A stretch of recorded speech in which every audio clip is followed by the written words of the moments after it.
It's been 1 year since those at the heart of Detroit's early education and care system, educators and families, were first impacted by the COVID-19 pandemic. In this Table Talk episode, I check in with early education and care providers across the city, along with some of their families, to learn about what they've experienced. I learn what they believe must be true and how we move forward this year, especially as Hope Starts Here continues the work of putting young children and families first. Each educator that I speak with has a unique experience, and each brings an important perspective to our conversation. From the provider on the east side of Detroit, who opened her program right before the start of the pandemic, to a lead and assistant teaching pair who teach pre-kindergarten as part of the Great Start Readiness programming at their elementary school in Southwest Detroit. We invite you to join our conversation as we listen to and learn from each other as we step back to step forward to our future work here in the city of Detroit. So join Ms. Valentine and Ms. Sanchez, Ms. Cherie Williams, Ms. Veronica Williams, and Ms. Wilson, their families, and me for a seat at the table.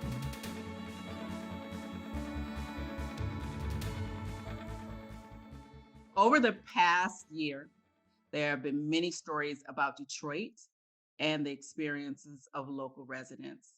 What part of that story has not been told that you'd like to give voice to today? How about we start with you, Ms. Wilson? Where I think one story that may not have been told is social media, how it's just been flooded with false information with COVID and the pandemic. And I just think that one of the best ways to get the facts about the about this pandemic would pretty much just be to listen and follow the CDC guidelines. Thank you for that. Ms. Wilson is with Little Mama's Child Care, and Yes, I'm ma'am. going to ask to hear from her parent, who is also with us today, Miss Allison. And if you could answer the same question, please. Yeah, sure. So just to kind of piggyback off of Demetria, I just find it. I mean, it was very frightening in the beginning of the 2020. It was scary for a lot of parents, families.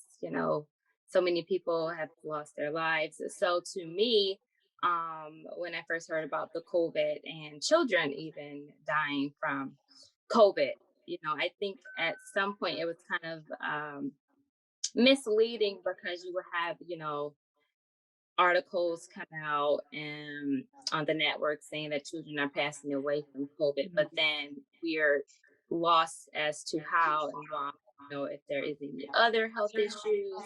Just a lot of the misleading information and being able to do research on my own to figure it out. So, Thank you for that. Lo más triste es como ver cómo muchas personas tuvieron mucha depresión sobre lo del COVID, que fue algo que impresionó a todos. Pero en lo regular, para mí fue algo como, vamos a decir, que tuve la fuerza porque uno tiene que ser fuerte para ayudar a los niños a que no llegaran a la depresión.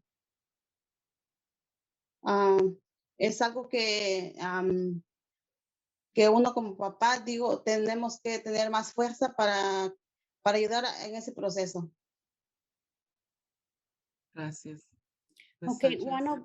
she said one of the most sad things is how see the people get depression, and another thing is how need to help the kids to don't get the depression, and see how many families lost somebody.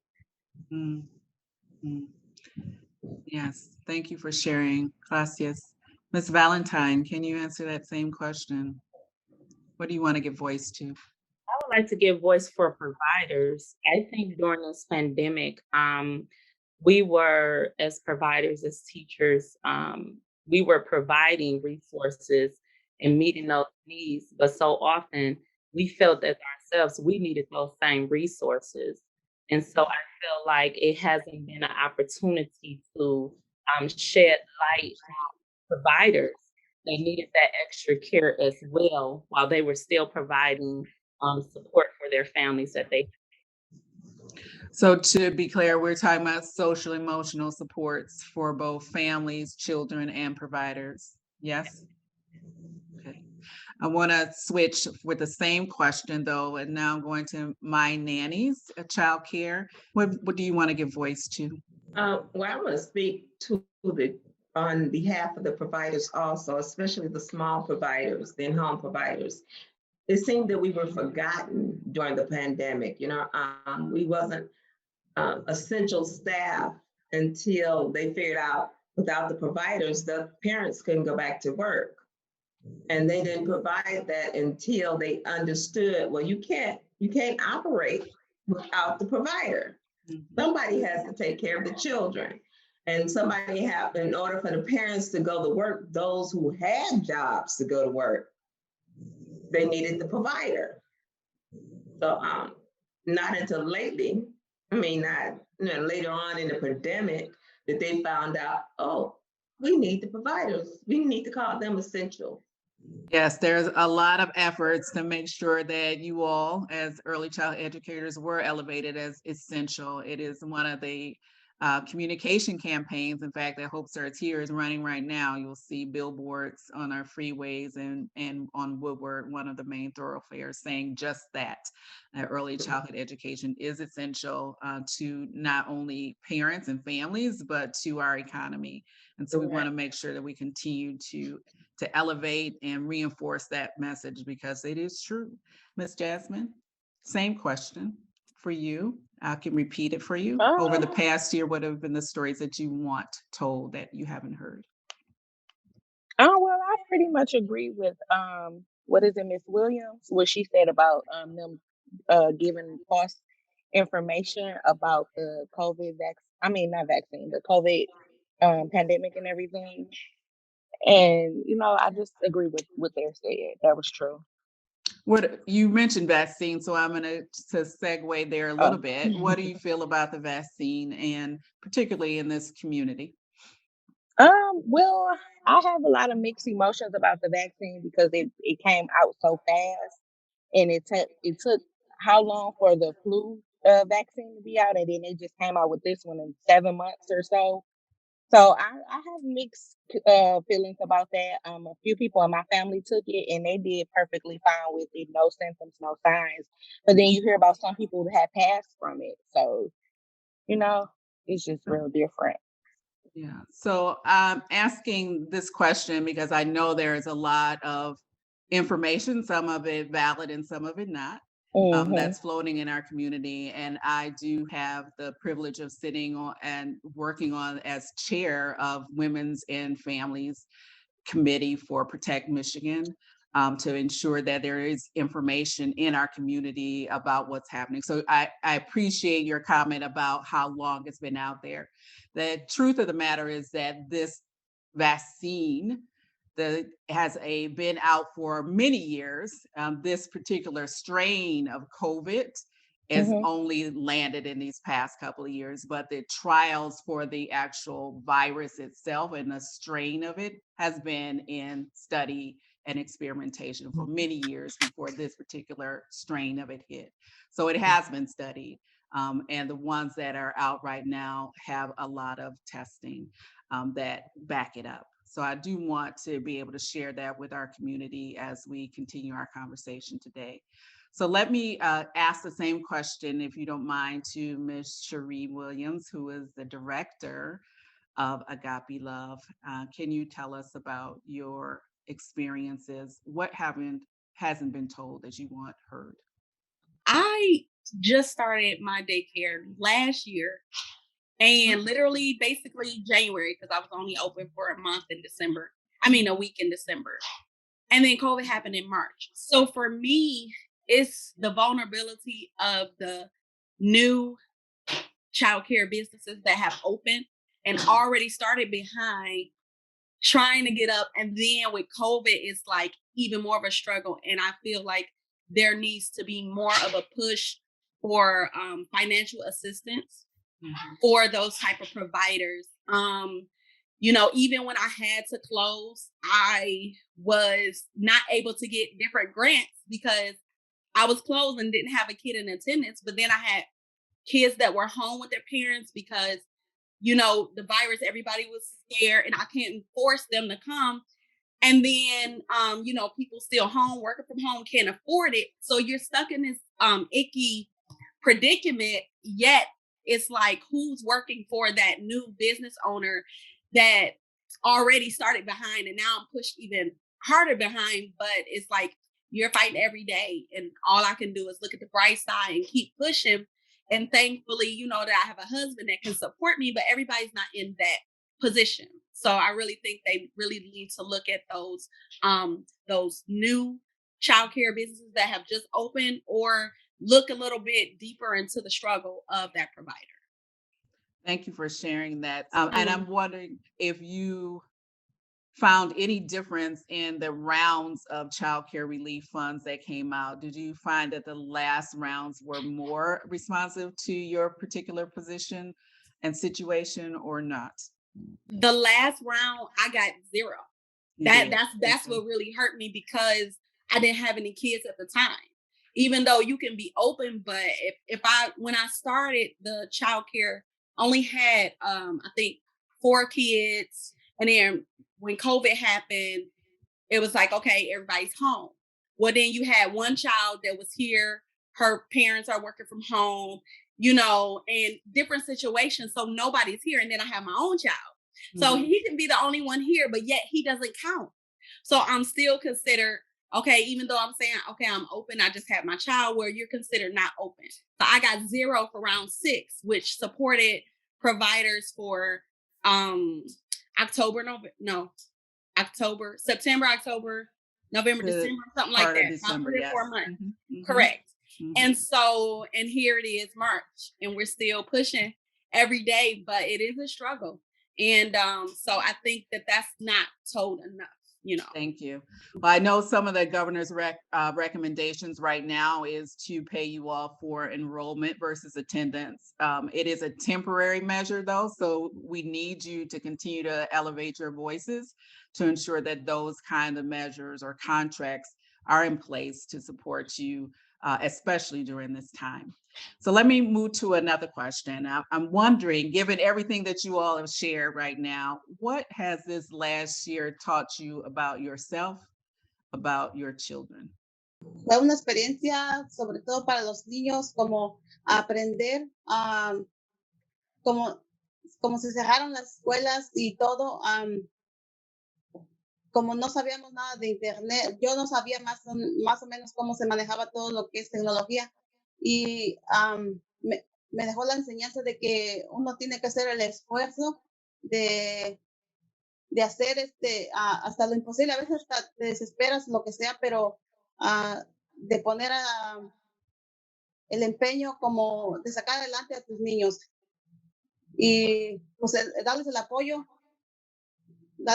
para que no se sienta como que no pueden. Sí nos costó, pero al último sí aprendimos a sobrellevar las clases.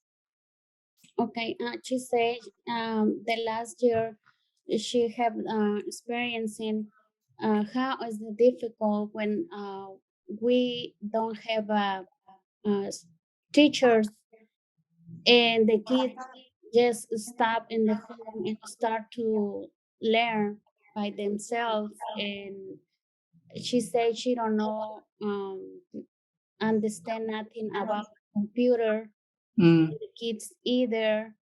And one of the things she know is because we need to start to appreciate the things that we have. And another thing is, she say another thing is we need to take care themselves and show the kids house everything. I appreciate that very much. So we're talking about the technology divide and caring for the caregiver in that response. Appreciate that. Can you answer it for me now, Ms. Sanchez? What have you learned about yourself, about the children in this past year? Um, I can talk like provider. Um, I just worked a couple months before we stop. It's very difficult for me to see how the parents have a lot of issues with kids when they start. They don't know. They call us and ask a lot of questions. Either if they have children in home, they call us. And for I'm like a mom because I have a daughter 5 years old. When all schools close, I need to show her um, the education in home, but it's very difficult because you don't have the patience, you don't have the time.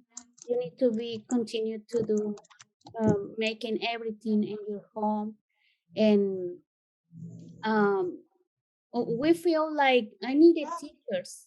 I needed teachers back, but um, and when we uh, wake up from the bad dream, um, Mm, and say like I understand we need to continue either if we don't have anything.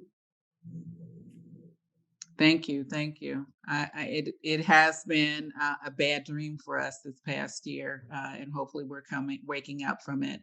Miss Valentine, what have you learned about yourself, about your children during this time? During this pandemic, it gave me an opportunity to kind of pause for a minute and get to really know who my children are. I really don't think we had that opportunity before because we were in this normal routine of get up, go to school, go to work. And so it really gave my children an opportunity to see what being a teacher looks like outside of the classroom, outside of the building, but also gave me as a parent on the other side an opportunity to see what it is that my children really enjoy doing, the things that I put pressure on them to do, for us to be able to find that happy balance in between that opportunity to really get to know who my families were and to see kind of the situations and the circumstances my children in my classroom where they were coming for and what other resources I needed to look for in order to assist. Miss Demetria, let's go to you. I don't know.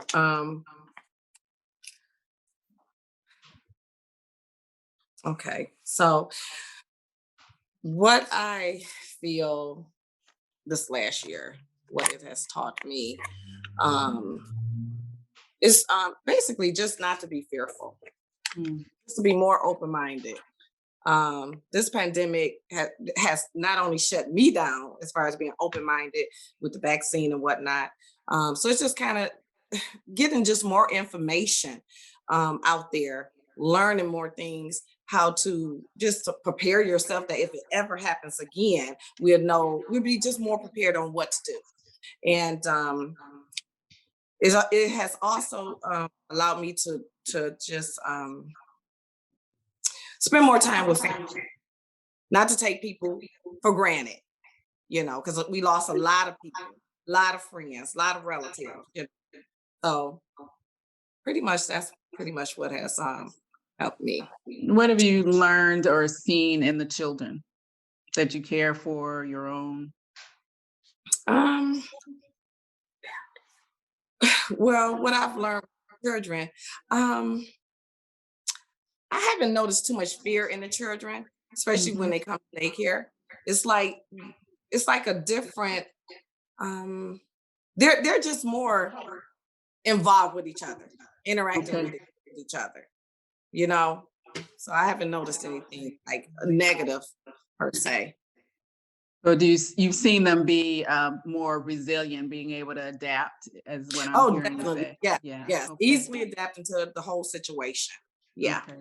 Awesome. Mhm. Thank you for sharing. I want to hear from the parents now, so I'm gonna shake it up a little bit and go to Miss Jasmine first. What have you learned about yourself, about your children during this past year? Um, this past year with the pandemic, I learned patience because you have to have patience to go Mm, through your everyday with the pandemic, especially with work. I work in the hospital, so I had to adjust to the new environment that I'm in now. I learned more about the proper PPE. I didn't know anything about stuff like that until now. Um, and really with my baby, she's only one, so she don't really know what's going on. She just going with it. Miss Williams, can you answer that same question? What have you learned, seen about yourself and the children? Well, what I saw about myself is that it took a lot for me to continue.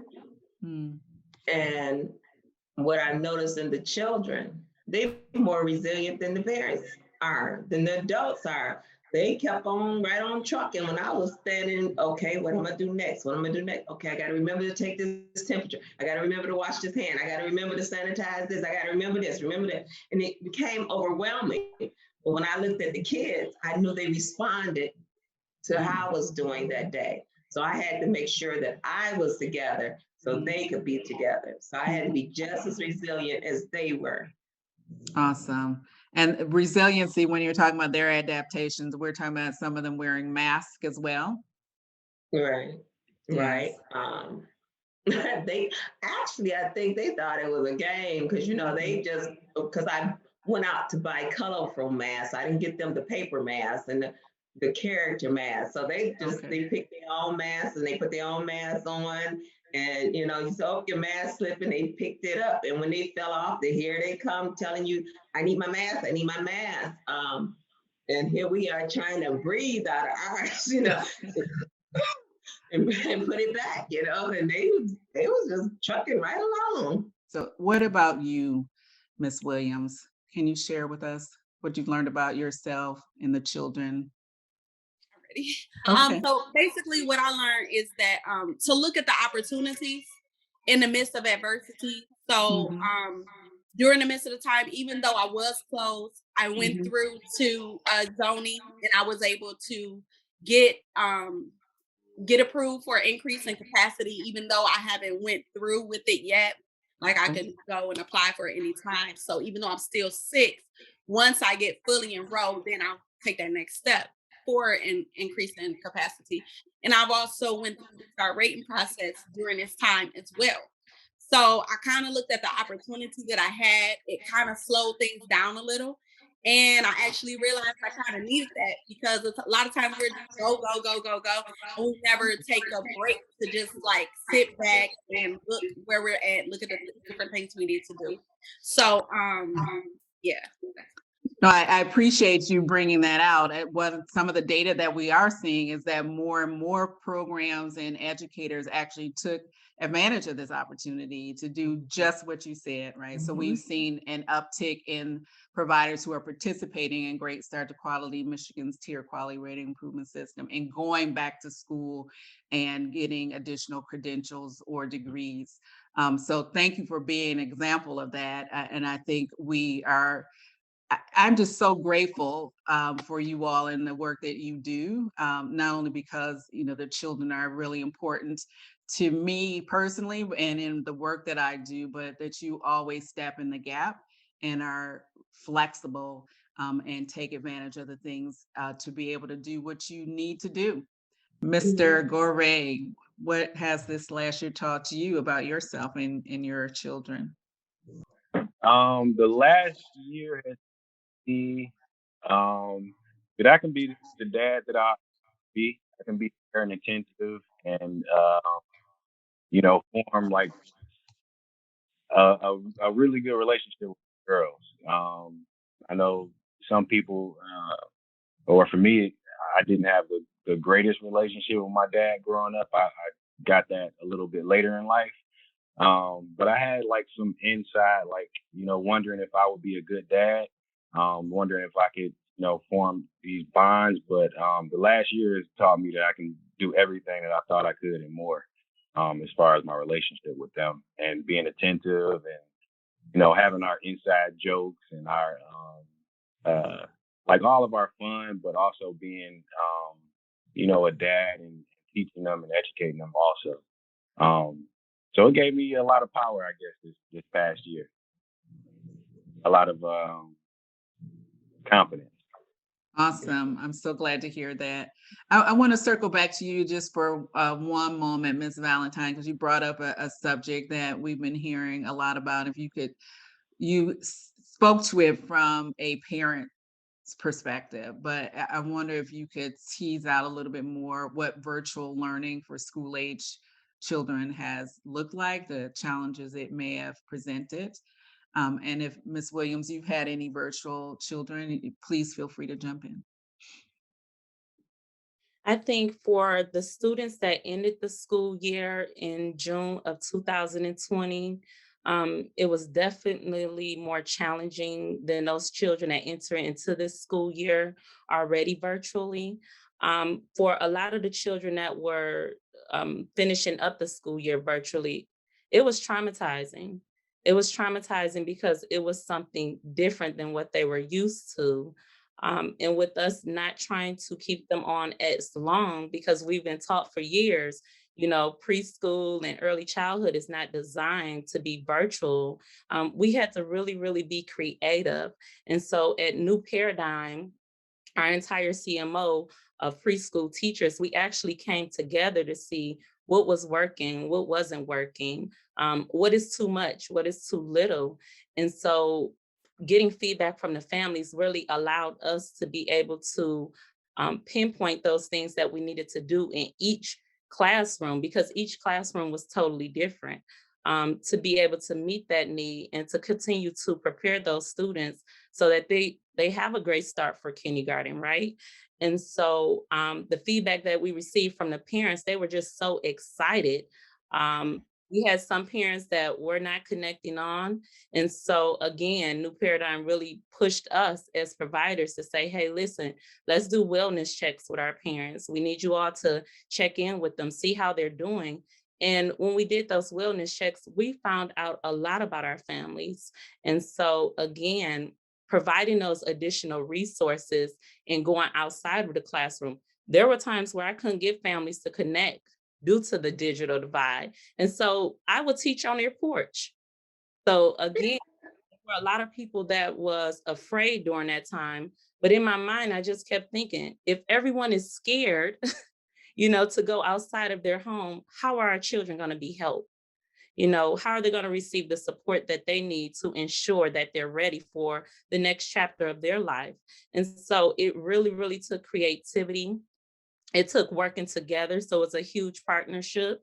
But most of all, I think it took for us to show the children and for them to show us what it is that they really, really enjoy doing and for us to give them new information in those activities that they like to do already. Thank you for sharing that. So I would like for you to think about your experience working with providers or providers you working with your families. What are you most thankful for? Estoy agradecida con ellos porque a pesar del peligro que estuvieron, ellos estuvieron ahí siempre para apoyar. Y y más que nada porque a pesar de todo, pues han dado su servicio y han mirado que necesitamos de su ayuda y no lo han pensado, nos han ayudado cuando lo más los hemos necesitado. She's say thank you so much for um uh, the teachers because they are there always when she most needed, and for stay either in I don't know how to say it will risk our lives for the kids. That's a beautiful thing to be thankful for. I will say I am most thankful for the quality of care that Demetria provides to her children. My son is 3 years old and he's been attending her daycare since he was 3 months old. And being a first time mom, you're always scared to let go, let go of your child. You're always nervous, but he loves it there. And she's always very hands-on with the children. And it shows, it shows when he comes home. He always wants to return to daycare. He's always asking for Demetria. He's always asking for friends. So just her just the work that she do and the love that she has for her children, I'm very thankful for. That is awesome. A great testament to you, Miss Wilson. How about you, Miss Jasmine? What are you most thankful for? I'm thankful for Miss Cherie. Like um she just said that as a first time mom, you be, scared to just send your child to anyone. And I had addressed that to Miss Cherie when I first did my consultation with her. And she ensured me that Miracle was in great hands. Like, it was like family. It wasn't like I just met her. Like her spirit was beautiful. She's very patient with my daughter. Well, at home she's a different kid, but at school she's an angel. But like she just gave my trust, like, and I'm so thankful for her. Like, I don't when COVID hit, like I was like, oh my God, what I'm gonna do about child, babysitters. Like, I don't have all of that.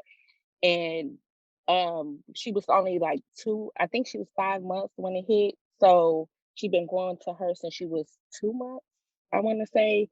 And when she went back just then, it was like she had already knew her, like, and it just made me feel good. And I'm very appreciative for Agape Love, Miss Cherie, like it's their family. Awesome. Another beautiful testament, and one that I really appreciate in showing that early childhood educators are not just babysitters, that they're doing really, really important work and setting foundations for our children and their learning. And so let's go to you, Miss Cherie, and this lovely one who's now joined our video call. What are Sorry, you this is most my thankful? son. Yeah. But Hi. so for me, I'm most grateful. I am really grateful for having understanding parents. And I asked Jasmine to be on here because she was my very first parent, basically. And Miracle was what, 3 months when Miracle started? Yeah.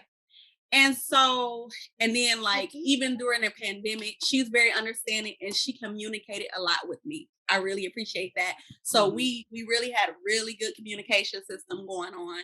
And she was patient with me. I was patient with her. She's like, you know what? I'm not ready. I'm like, I understand. Take your time, And so I really do appreciate that. I really do appreciate having good, understanding parents during this time, and it just makes the whole process a lot better. Yeah. Okay. Awesome. Thank you. Miss Valentine, will you answer that same question? What are you most thankful for? I'm most thankful for my parents. Miss Ramos is just one of many of my parents in my class. And during this period of time, at our school, we have the language barrier. And so when we can't translate, we use Google Translate. They teach me Spanish, I teach them English, and we really, really work together to ensure that their children, because when I tell families when they enter into my classroom, you enter into a village. This is a partnership. And so I'm thankful that they come into the village with embracing. And then also, I just want to say that I'm thankful. I had a 5-year-old student last school year who lost his mom in the midst of it. And just to see his face turn towards his grandmother while she was crying, he said, "Grandma, don't worry, you got me. You still got me." So I'm thankful for that. But most of all, I'm so thankful because when students step into our classroom, their families step into our classroom, and we become one big family. So I'm really, really thankful for that.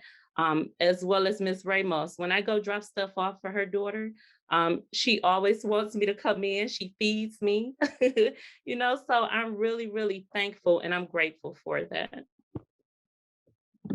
That's awesome. Thank you for that testament. Veronica, what are you most grateful for? I am grateful for the unity that came, especially in the community and our parents. We more unified. Um, some of the churches and businesses brought food baskets when they knew that I was a child care facility. So they brought food baskets for them. They made sure I knew where the food baskets were, and they just loaded up my little car with all that food to give to my parents. And in turn, my parents knew that we were having a hard time getting PPE, like the sanitizing um, solutions, and they were bringing that in. When they found it, they brought it into the daycare. So I'm just grateful that we all unified together and did it together and pulled together to succeed. Yes, I think we had very, very wonderful, beautiful examples of that. So thank you for sharing. Mr. Gore? Yes, I just thankful for the dedication and the hard work and the love that's shown. Like my girls love going to daycare. They love their auntie and Pat, and as soon as they get home, they can't wait to tell me about what they did or what they learned in school. Well, my oldest girl, the other one, my younger one's too small. Um, but it makes me feel and my wife feel at ease knowing that they're in good hands when they're not here. Um, Even when my older daughter she goes to bed, she puts Miss Williams and Pat in her prayers before she goes to bed. So I know I can feel at ease with them being there, and I'm just thankful for everything, the education, the things that they learn, um, all the activities that they bring home, that they continue. Um, I'm thankful for that. Let's hear from Miss Wilson here. You've heard a lot of great things from your parent. What I are you did. thankful for? Well, first, I want to say thank you, Stacia. I really, really appreciate that. Well, one, I want to first say since the pandemic, I had lost a lot of kids, and parents were very fearful of bringing their children to daycare and to schools because now I have quite a few school age kids Mhm. in my daycare. So I just want to kind of put that out there first. And secondly, I am most grateful and thankful for parents like Stacia because she's trusting, as along with all my other parents, trusting in me to make sure that their children, when they come to my daycare, that they're safe, and in a clean environment. Just so the parents can be able to go to work and make a living for, themselves and their children. So I'm really, really grateful. Awesome. Let's talk about what you just raised, stepping in the gap once again, early childhood educators for school age children who were in virtual hybrid learning. How has that experience changed your offering of care? What are some of the adaptations you had to make in order to be able to support school age children? So let's start with first my helper, my staff.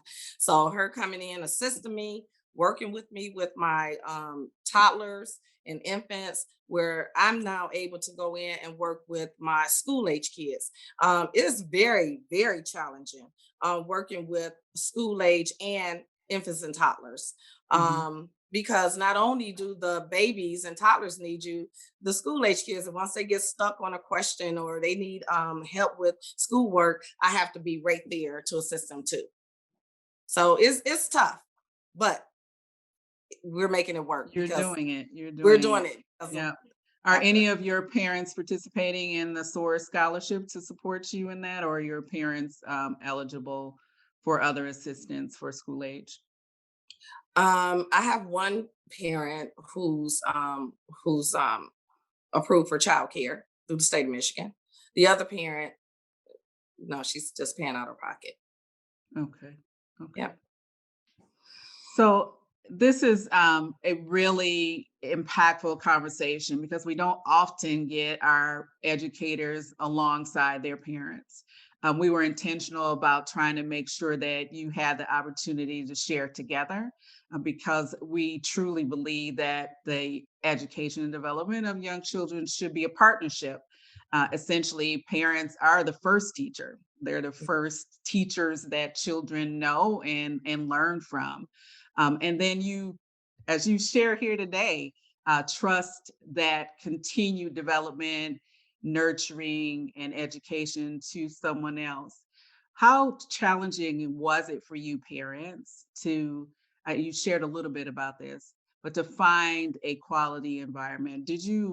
Were you lucky, fortunate in your first steps to land with Miss Wilson, to land with Miss Williams? Or did you have to go through a couple of steps? And how did you find her? I'll start.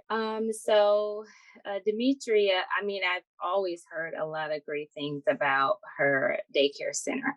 And I was actually going to look into in-home daycare opposed to a center for my child because, Tell I me just why. feel like, Okay, go ahead. oh, I okay. wanted to know why.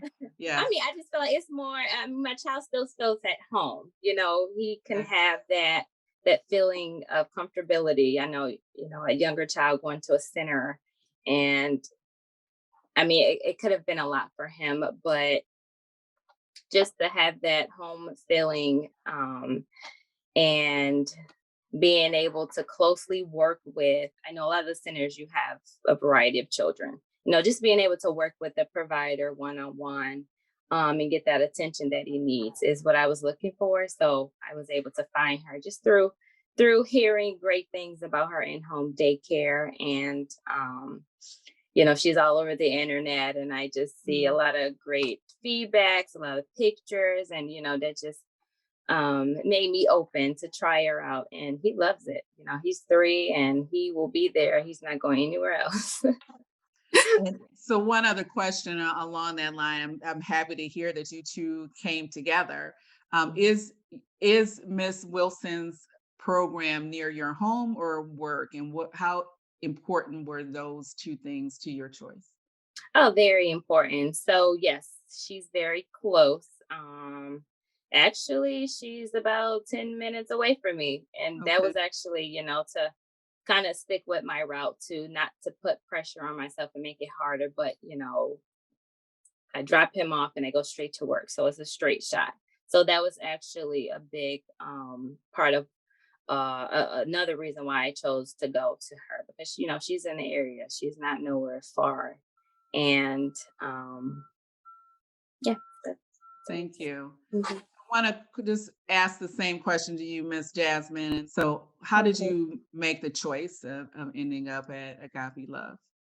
Miss Williams, she know my cousin, Okay. and I was just on Facebook one day, and I was like, I want to find a perfect place for my daughter to go. I'm a first time mom. Like, you hear so much about kids getting hurt at daycare, kids dying, all type of stuff like that in care of other people. And my cousin had inboxed me about Miss Cherie, and she had said that she was, new to the field and everything. And she's a great person, just told me a little bit about her. And I said, okay, well, I'm gonna look into her. So I had messaged her, and I think my consultation with her was like a week later. And when I walked in, like, it was clean. Everything was very organized. Her spirit was just beautiful. So I decided to go with her. I said, oh, this it. And miracle lover. And like she said, we stuck. We not going nowhere.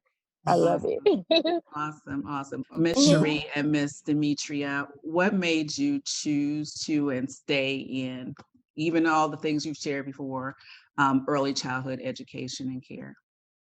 Why are you in this field, in this work? Well, I go first. I love it. I Mhm. love being a caregiver. Before childcare, I used to work in group homes, mentally disabled, challenged people. And in Mm. order to do that, you have to have total patience. You got to have a big heart. You got to want to do it.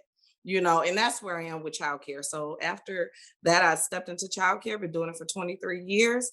I love caring for the children. I love teaching the children. I love just learning more stuff to educate myself as like with let me see, Great Start to Quality, the stars. So I went from a 3-star, now I'm a 4-star, working on a 5-star.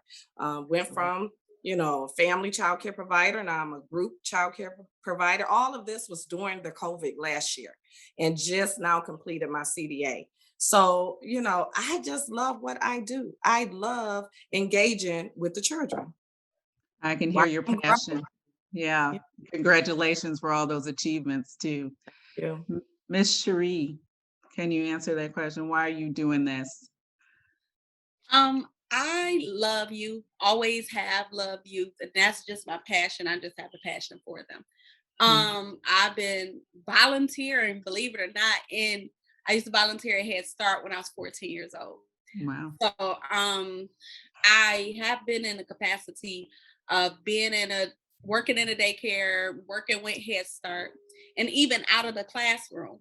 But what drove me to start my home is my son. So I was like, I want to be there with him during those times. I've been doing this for so long. So, so that kind of stirred me in this season to open up my own. I've always known I was going to do it, but I always knew that it would be when I have children of my own. So, but I love working with youth, and I feel like they deserve to have quality care. I feel like they deserve to be in a nurturing, loving environment. You do see a lot, and you can't really change other places, but you can do the best in your own facility.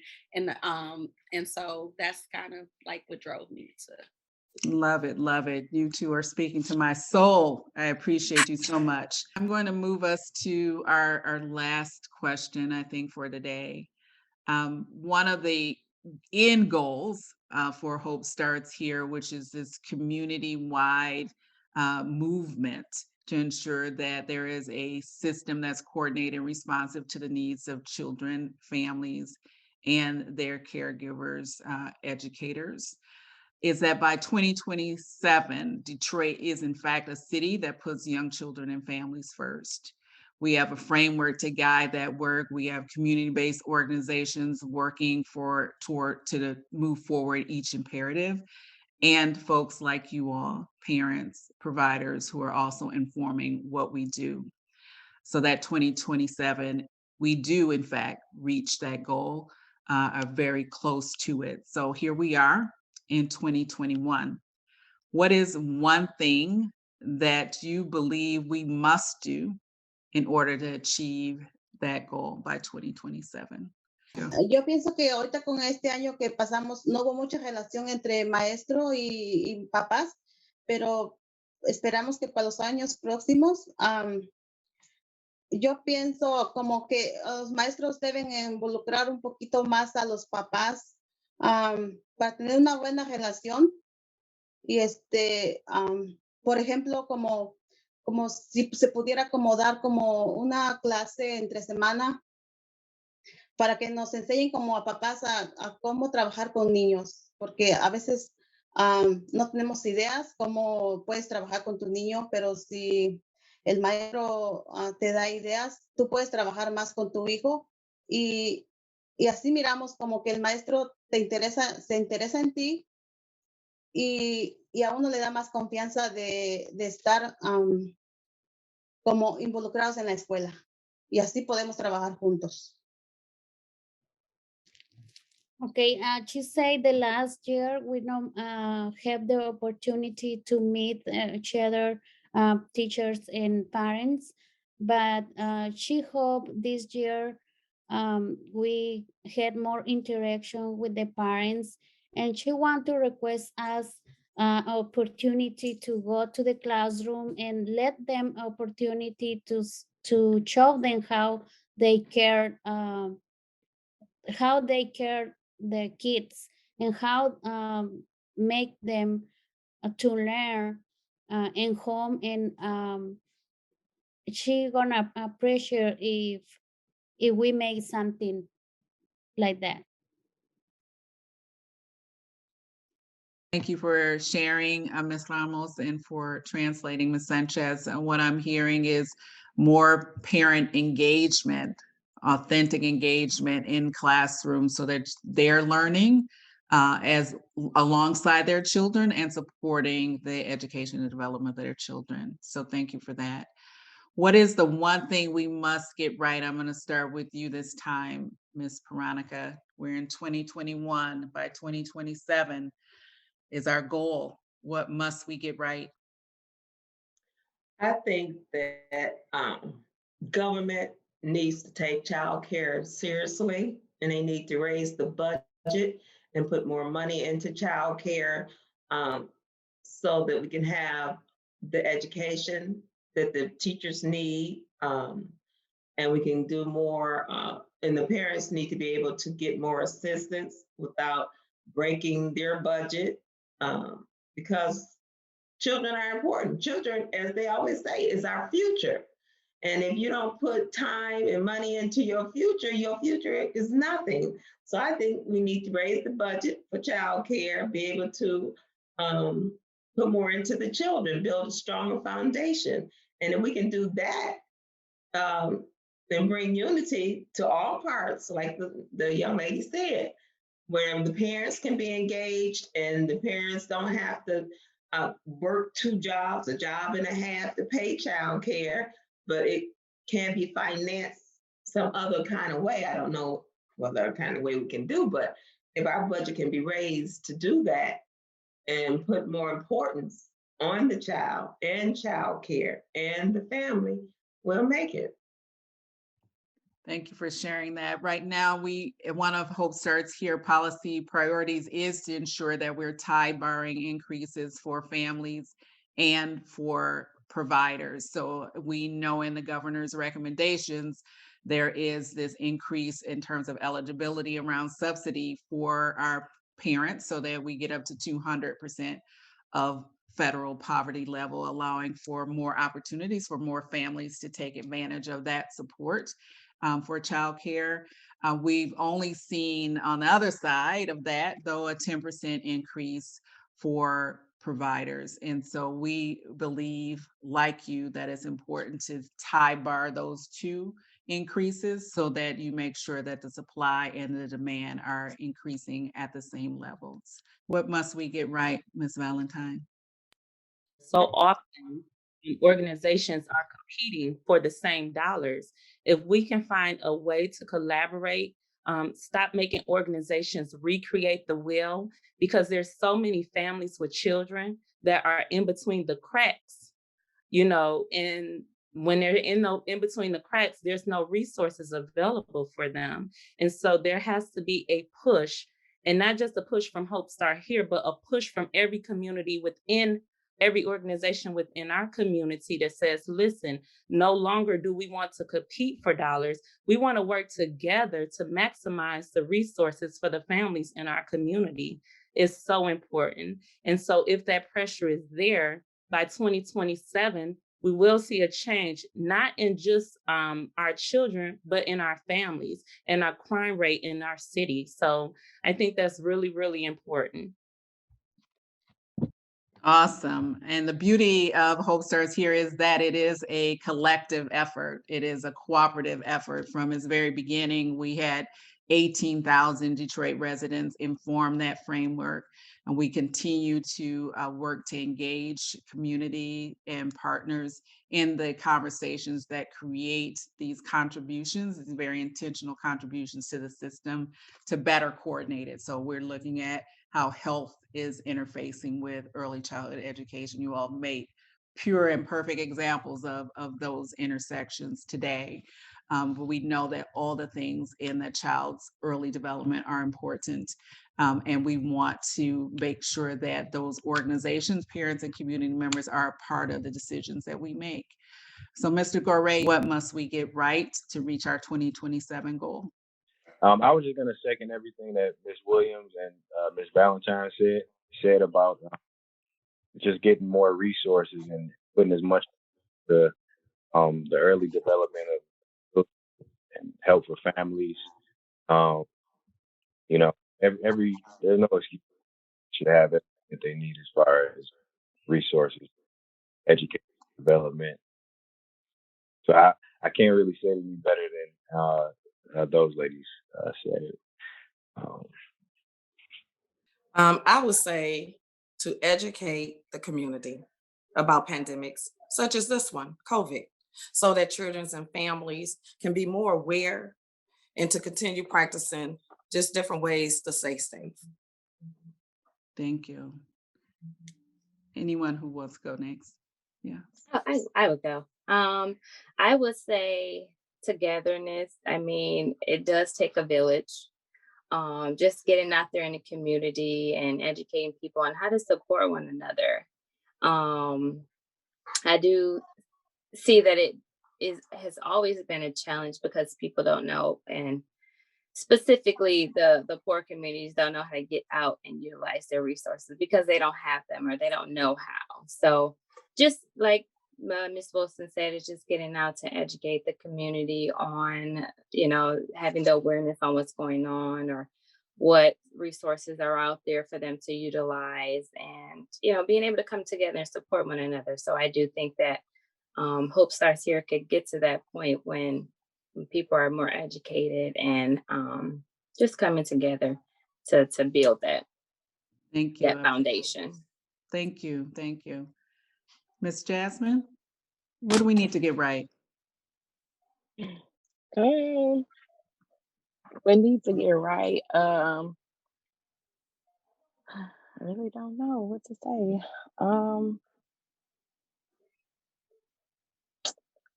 Maybe a little more security, I'm gonna say. I don't know. Like Miss Cherie said, like some financial stability type thing for if we do hit another rut and things do have to shut back down. It should be something for the daycare providers where they don't have to be like in a struggling situation to keep their business up during that time. And that's pretty much it, I guess. That's perfect. Thank you. Miss Cherie? I'm kind of along the same line as Jasmine Clemens because I really feel like in order for us to be first, and specifically even looking at Detroit, you have a urban environment. You have an environment where your most vulnerable children are and families, and there needs to be more finances pushed in that area, not only for not only how can I say it? Okay, some of you may be familiar with programs such as early Head Start programs, partnerships, childcare partnerships. Yes. More things like that, where they come alongside that provider. They provide the training for the staff. You go from one staff to two staff. You have the finances to pay that extra staff that you need to provide that quality care. You have assistance for the families, for the children. Everybody's winning, the community's winning, so more opportunities like that. Right now it is something that I tried to link up with. However, there were no openings in my area. You have openings on the west side. So just more things like that will really boost the city, not just for the provider, not just for the parents, but the whole community. So Awesome. So early Head Start childcare partnerships do provide an opportunity to layer funding. You are supported by those early Head Start programs in professional development. And the layering comes in from the contracts that those grantees give to community-based organizations like yours, so that you could, if you're receiving subsidy, for example, you can also receive subsidy and get that contract. So that's where the layering comes in. I do think it's a model that we can replicate in other forms in order to be able to expand on. So even if you didn't have the opportunity under that current offering, I do think there are versions of it that we can definitely take advantage of.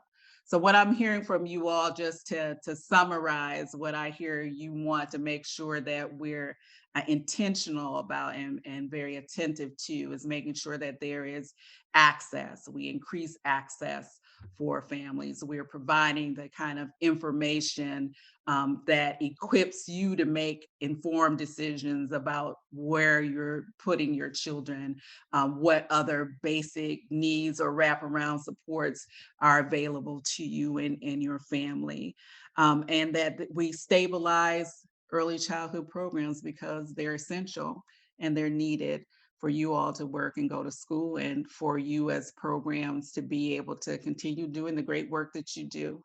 Know that these things are all on our agenda for Hope Starts Here, some of the policy work that we do, some of the work we are doing with our imperative leads for the 6 imperatives and 15 strategies that make up the Hope Starts Here framework.